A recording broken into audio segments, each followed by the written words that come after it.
Kami dari kelompok 1, kami di sini akan menjelaskan tentang masa demokrasi pada periode 1945 sampai 1949. Jadi, pada tahun 1945 sampai 1949 merupakan masa pemerintahan revolusi kemerdekaan. Nah, apa sih revolusi kemerdekaan itu? Terus dampaknya terhadap pelaksanaan demokrasi di Indonesia itu untuk apa?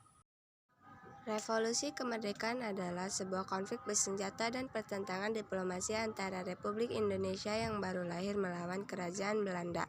Rangkaian peristiwa ini terjadi mulai dari proklamasi kemerdekaan Indonesia pada tanggal 17 Agustus 1945 sehingga pengakuan Indonesia oleh Kerajaan Belanda pada 29 Desember 1945. Dampak revolusi kemerdekaan bagi pelaksanaan demokrasi di Indonesia adalah elemen-elemen demokrasi belum dapat sepenuhnya terlaksana di Indonesia karena Indonesia masih terfokus untuk mempertahankan kemerdekaan dalam revolusi kemerdekaan di mana Belanda masih ingin menguasai Indonesia.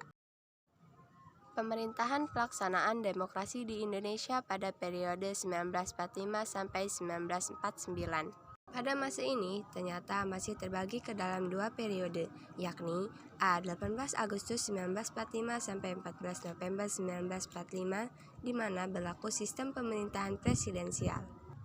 B. 14 November 1945 sampai 27 Desember 1949, di mana berlaku sistem pemerintahan parlementer.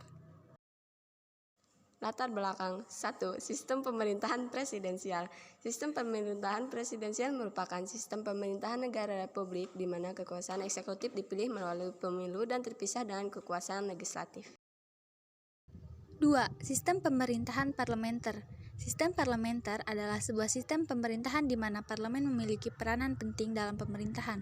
Dalam hal ini, parlemen memiliki wewenang dalam mengangkat perdana menteri, dan parlemen pun dapat menjatuhkan pemerintah. Dalam presidensial, presiden berwenang terhadap jalannya pemerintahan. Namun dalam sistem parlemen, presiden hanya menjadi simbol kepala negara saja. Negara yang menganut sistem pemerintahan parlementer adalah Inggris, Jepang, Belanda, Malaysia, dan sebagainya.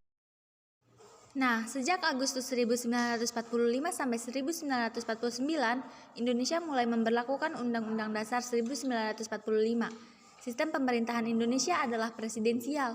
Namun, sejak November 1945, berdasarkan maklumat Wakil Presiden dan maklumat pemerintah, kekuasaan pemerintahan dipegang oleh seorang Perdana Menteri.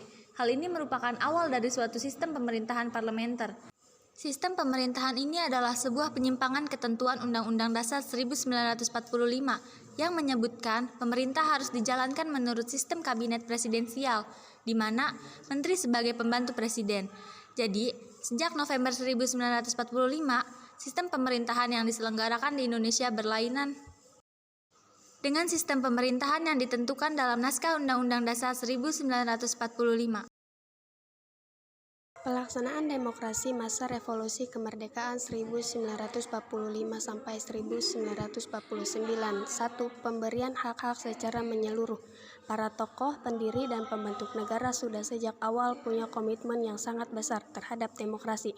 Sehingga jika ada proklamasi kemerdekaan dari penjajah pemerintahan kolonial, nantinya semua warga negara lulunya hak politik yang setara.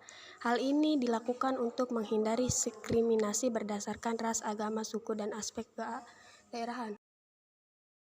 2. Pembatasan kekuasaan presiden. Presiden secara konstitusional ada kemungkinan menjadi seorang diktator, dibatasi kekuasaannya oleh Komite Nasional Indonesia Pusat atau KNIP oleh keberadaan parlemen. 3. Maklumat Wakil Presiden. Maklumat Wakil Presiden adalah pembentukan sejumlah partai politik yang jadi peletak dasar untuk sistem kepartaian Indonesia di masa-masa selanjutnya, sehingga berpengaruh pada sejarah kehidupan politik Indonesia. Negara yang demokratis adalah negara yang pelaksanaan pemerintahannya melibatkan rakyat atau penduduknya. Rakyat punya kesamaan kedudukan di mata hukum, punya kesamaan berpartisipasi dalam keputusan dan memperoleh pendapatan yang layak untuk mencapai pemerataan, pendapatan yang adil, juga memiliki kebebasan yang bertanggung jawab.